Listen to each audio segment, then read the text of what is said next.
Any of you on the spiritual path has been warned aplenty, your ego, watch out for your ego. In wisdom traditions, East and West, they always warn against the ego, and rightfully so. Okay, but that brings up a question that, wait, but we must have an ego. If you have a name, you have an ego. You have to have some form of self-identity. How else are you going to get along in society and so on? Okay, the good news is that, yes, it does give you a self-identity. As a matter of fact, let's start at the beginning. Here is Carl Jung's definition of ego. There's many, many versions of what ego is and isn't, but here's the one I like the best. It's from Carl Jung. The ego is a bundle of thoughts that determine your self-identity. So you think, we are what our ego says we are. But our ego is only a bundle of our thoughts. It's just that which is of our thinking mind that's reasonable and logical and so on. That's valuable. That's not nothing, but that's not anything close to the totality of who we are. It leaves out your heart, the wisdom of your heart. It leaves out intuition, imagination, feelings, love, awe, wonder. All of those things are unreasonable. It's beyond reason. So for most people in the world, they go about their life thinking they are their egos. Now with the ego comes judgment and self-pity and all that. Look at our administrative head of our country now, filled with judgment and self-pity. They're the worst parasites according to the shamanic masters. So what gives? What do we do about ego?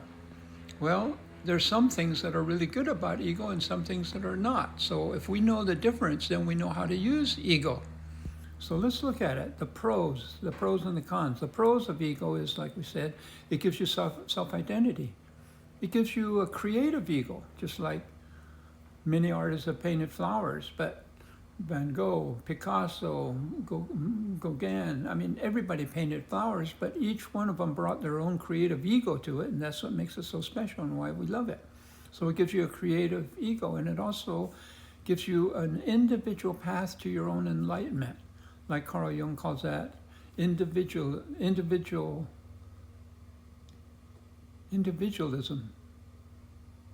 Individuality. That's your particular path to enlightenment. Okay, those are the plus side. The downside is the ego is limited to that which is reasonable. So that cuts off love and awe and wonder and intuition, like we said. The other detriment, it is filled with judgment. It passes judgment on everything, including ourselves. And it indulges in self-pity, victimhood, that kind of thing. Gives rise to arrogance and self-worth issues and all kinds of things. And that's the problem of the ego.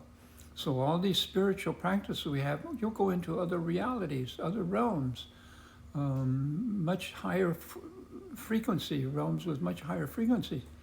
All of that is beyond the scope of reason. So if you were wedded to the inventory of reason, none of that stuff's going to ever happen. So that's why, if you know the pros and cons of ego, you can use ego. Don't throw it away. It's valuable now, but it's not the final straw, the final decision. So to put it in a nutshell, let your ego be the servant to your heart. Be a servant to your soul. It makes a great servant, but a lousy leader.